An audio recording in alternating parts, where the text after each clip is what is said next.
एक क्लास आपका 9th का है, बल तथा गति के नियम का। एक क्वेश्चन नंबर इसमें एनसीईआरटी सोल्यूशन में 17 दिया हुआ है, लेकिन आप एनसीईआरटी के आपके बुक में क्वेश्चन नंबर 16 है। अख्तर, किरण और राहुल किसी राजमार्ग पर बहुत तीव्र गति से चलती हुई कार में सवार हैं। अचानक उड़ता हुआ कोई कीड़ा गाड़ी के सामने के शीशे से आ टकराया और वह शीशे से चिपक गया। अख्तर और किरण इस स्थिति पर विवाद करते हैं कि किरण का मानना है कि कीड़े के संवेग परिवर्तन का परिमाण कार के संवेग परिवर्तन के परिमाण की अपेक्षा बहुत अधिक है, क्योंकि कीड़े के वेग में परिवर्तन का मान कार के वेग में परिवर्तन के मान से बहुत अधिक है। अख्तर ने कहा कि चूंकि कार का वेग बहुत अधिक था, अतः कार ने कीड़े पर बहुत अधिक बल लगाया, जिसके कारण कीड़े की मौत हो गई। राहुल ने एक नया तर्क देते हुए कहा कि कार तथा कीड़ा दोनों पर समान बल लगा और दोनों के संवेग में बराबर परिवर्तन हुआ। इन विचारों पर अपनी प्रतिक्रिया दें। अब अपने को ये बताना है कि दोनों में से किससे ज़्यादा बल लगा और क्या परिवर्तन हुआ, और इसमें जो है तो क्या है, ये दोनों डिस्कशन करते हैं। चलिए देखते हैं क्या बोल रहा है आंसर। फर्स्ट पॉइंट बोला, किरण का यह मानना कि कीड़े के संवेग परिवर्तन का परिमाण कार के संवेग परिवर्तन के परिमाण की अपेक्षा बहुत अधिक है, यह तर्क गलत है, क्योंकि जब उसका द्रव्यमान कम है, उसका वेग कैसे इतना ज़्यादा होगा आपका, और जो गाड़ी है तो इसका तो संवेग ज़्यादा ही होगा। दूसरा पॉइंट कहता है कि अख्तर का तर्क भी गलत है। जो अख्तर क्या बोलता है, अचानक टकराया। अख्तर और किरण की इस स्थिति में विवाद है। किरण का मानना है कि कीड़े के संवेग में परिवर्तन का परिमाण कार के संवेग परिवर्तन के परिमाण की अपेक्षा बहुत अधिक है। तो अब दोनों को देखिए क्या बोलता है। अख्तर ने कहा कि चूंकि कार का वेग बहुत अधिक था, अतः कार ने कीड़े पर बहुत अधिक बल लगाया। इसको पॉइंट बाय पॉइंट लिखना होगा, लेकिन नहीं है, इस तरह नहीं लिखा। क्वेश्चन को समझना है, पढ़ के समझिएगा पहले। अख्तर का तर्क भी गलत है। अब सी देखिए, अब राहुल जब क्या बोलता है कि राहुल का तर्क सही है, दोनों पर समान बल लगेगा, यानी कि जितना क्रिया बल लगेगा उतना ही प्रतिक्रिया बल लगेगा, इसलिए दोनों में क्या होगा, समान बल लगेगा। दोनों पर समान बल लगेगा क्योंकि क्रिया तथा प्रतिक्रिया समान परंतु विपरीत दिशा में क्रियाशील होते हैं। साथ ही संवेग में परिवर्तन का परिमाण भी समान ही रहता है।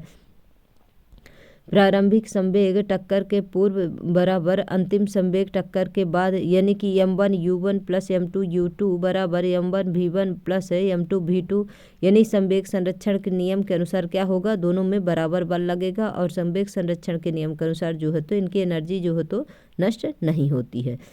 स्पष्टतः दोनों वस्तुओं कीड़े एवं कार पर समान बल आरोपित होगा तथा संवेग में परिवर्तन भी समान होगा।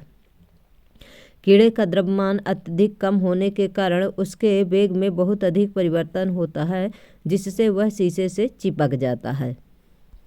ठीक है, अब क्वेश्चन नंबर आपका ये 17 है और इसमें 18 लिखा हुआ है, और ये अभ्यास का आपका लास्ट क्वेश्चन है, मतलब ये कंप्लीट हो जाएगा। इसके बाद जो है तो अतिरिक्त अभ्यास भी दिए हुए हैं आपके इसमें, अगर आप लोगों को करना हो तो करवा दो, नहीं करना हो तो फिर कोई बात ही नहीं है।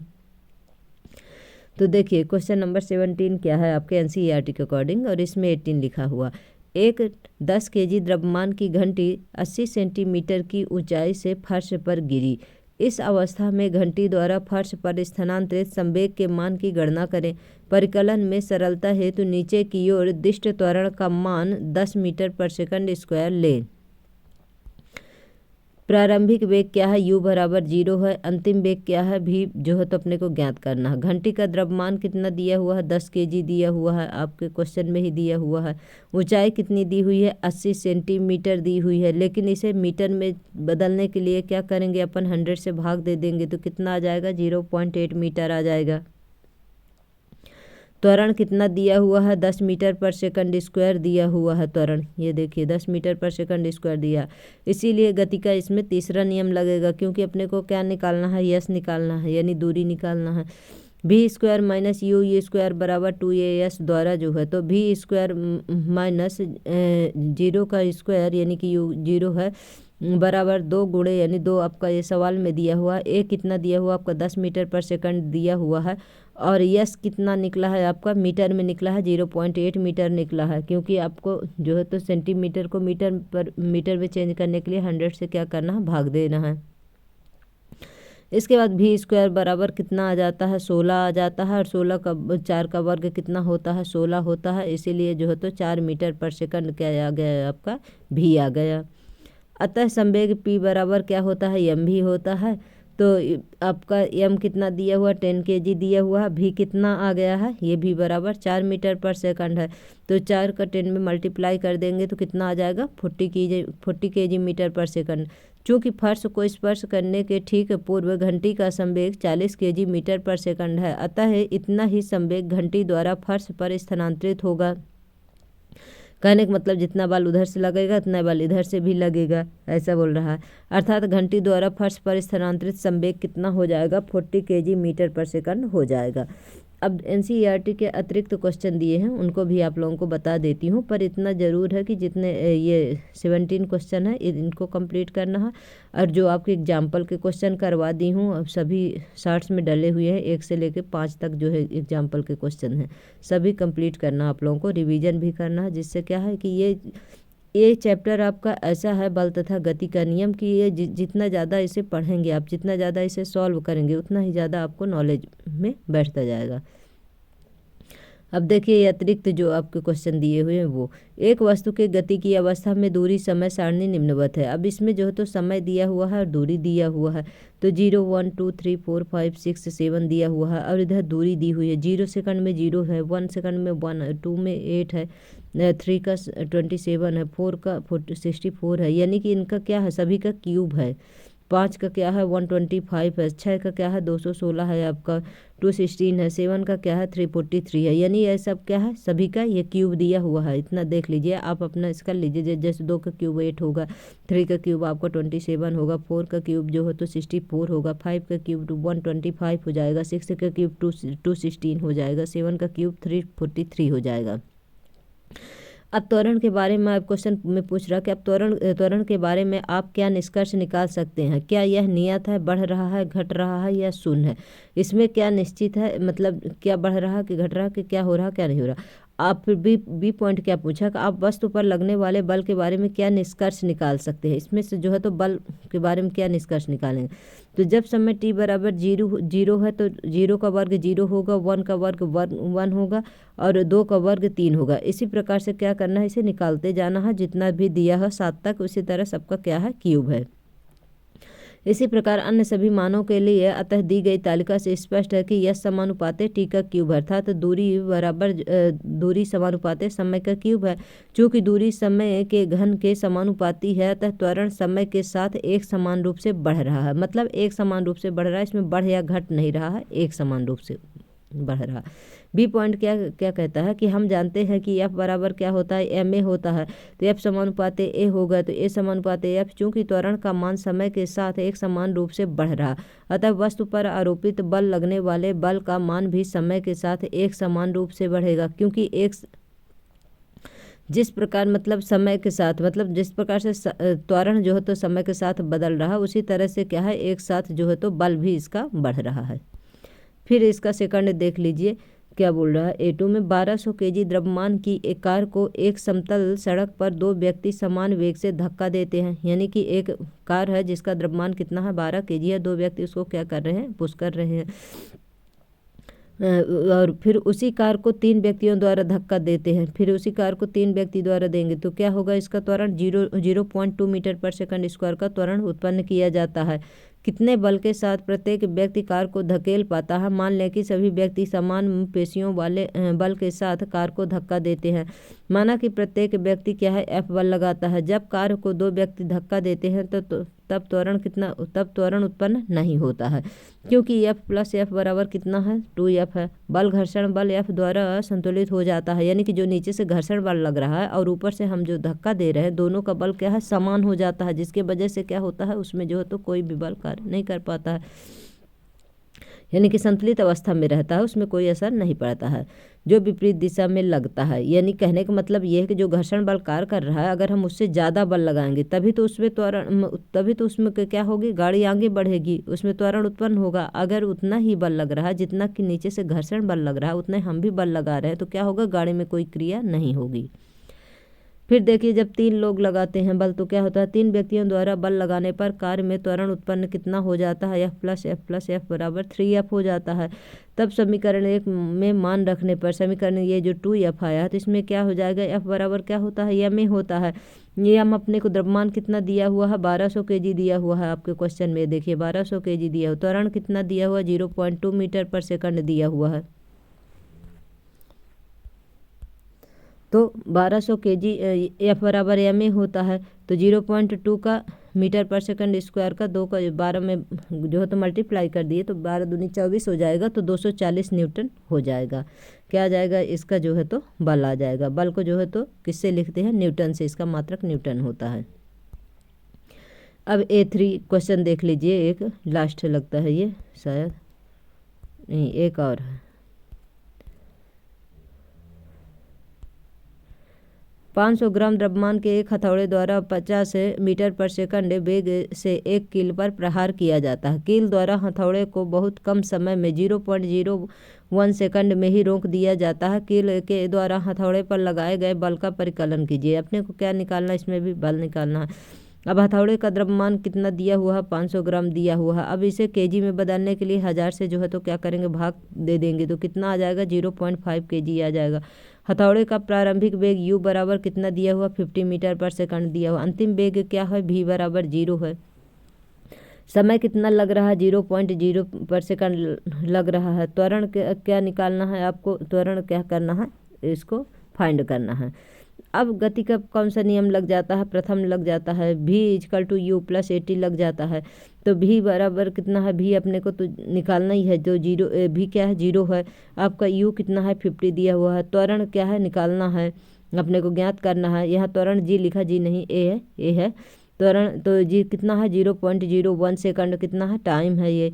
अब 50 = 0.01 सेकंड, ए निकालना है, तो 1 हो गया।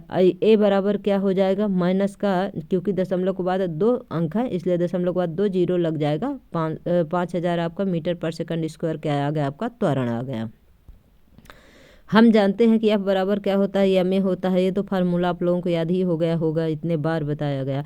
F बराबर 0.5 kg है, क्योंकि अपन उसे kg में बदल लिए, जो आपने को इसमें 500 ग्राम में दिया है, kg में बदल लिए तो कितना आ गया, 0.5 kg आ गया।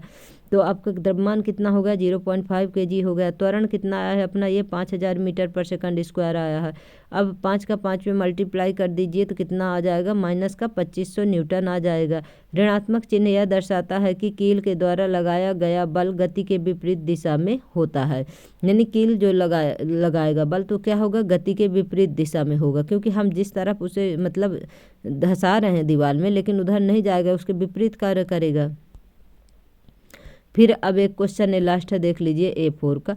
एक 1200 kg द्रव्यमान की मोटर कार 90 किलोमीटर प्रति आवर के वेग से एक सरल रेखा के अनुदिश चल रही है। उसका वेग बाहरी असंतुलित बल लगने के कारण 4 सेकंड में घटकर 18 किलोमीटर प्रति आवर हो जाता है। त्वरण और संवेग में परिवर्तन का परिकलन करें, लगने वाले बल के परिमाण का भी परिकलन करें।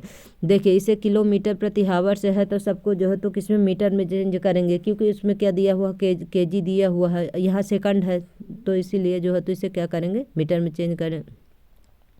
तो उसको क्या करते हैं अपन, जैसे किलोमीटर को मीटर पर सेकंड में चेंज करने के लिए 5/18 या 18/5 से जब जैसे पूछा रहता है उसी के अकॉर्डिंग उसको क्या करते हैं, मल्टीप्लाई करते हैं। तो प्रारंभिक वेग कितना दिया हुआ, u बराबर 90 किलोमीटर प्रति आवर से मीटर पर सेकंड में चेंज करने के लिए आप क्या करेंगे, 5/18 से जो है तो उसे क्या करेंगे, भाग दे देंगे, तो भाग दे देंगे तो 18 पंचे 90 हो जाएगा। 5 का 5 में मल्टीप्लाई हो जाएगा तो क्या हो जाएगा, मीटर पर 25 मीटर पर सेकंड आ जाएगा। और नहीं तो फिर इसे इस प्रकार से भी निकाल सकते हैं, 1000 मीटर बटे 60/60 करेंगे। ये जो 1000 मीटर है 60/60 है, इसे जब काट कूट के आप कंप्लीट करेंगे तो वही 18/5 आ जाएगा। लेकिन जब आपको किलोमीटर में निकालना है तब 18/5 रखना है।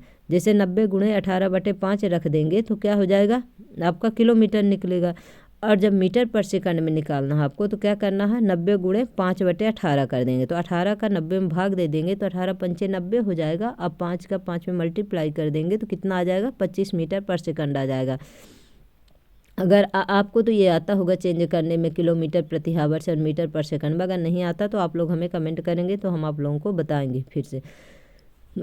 फिर देखिए इसका फिर क्या है, तो सेकंड में भी में कितना दिया हुआ, 18 किलोमीटर प्रति हावर से दिया है। इसे भी मीटर पर सेकंड में चेंज करना है। इससे जब मीटर पर सेकंड में करना है तो क्या करेंगे, 18 गुणे 5/18 कर देंगे, तो 18 से 18 क्या हो जाएगा, कैंसिल हो जाएगा, और क्या आ जाएगा आपका 5 मीटर पर सेकंड आ जाएगा। टाइम अपने को कितना दिया हुआ है, 4 सेकंड दिया हुआ है आपके सवाल में, ये देखिए 4 सेकंड का दिया हुआ है।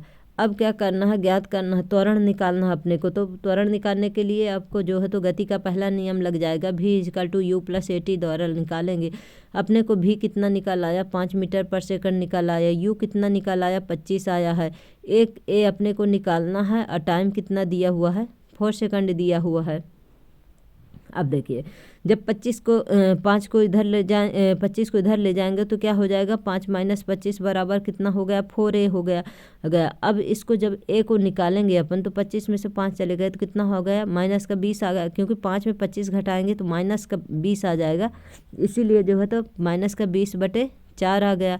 4 का 20 में भाग दे देंगे तो क्या आ जाएगा, 4×5 = 20, 5 मीटर पर सेकंड स्क्वायर क्या आ गया, ये आपका त्वरण आ गया। अब अपने पास सब कुछ मिल गया।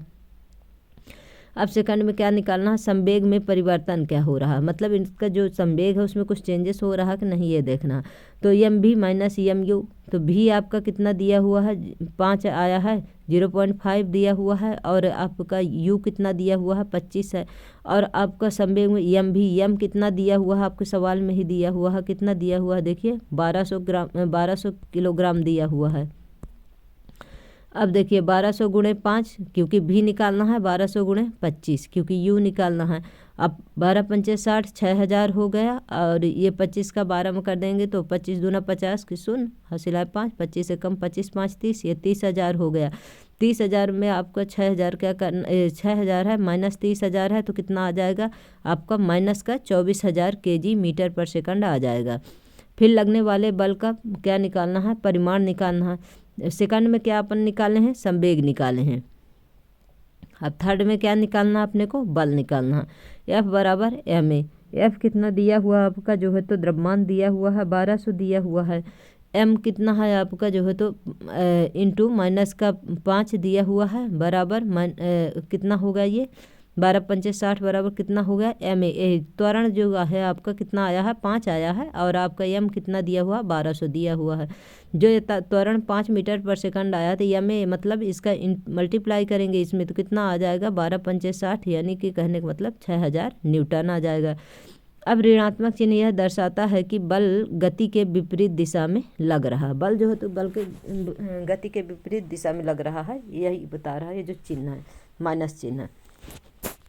गाइज आप लोगों को क्लास कैसी लगती है, आप लोग हमारे क्लास को लाइक करिए, शेयर करिए, सब्सक्राइब करिए। आज से बल तथा गति के नियम जो है तो पूरी तरह से कंप्लीट हो चुका है। अब इसके बाद अपन जो पढ़ना है gravitation force, next chapter start करेंगे। Thank you so much.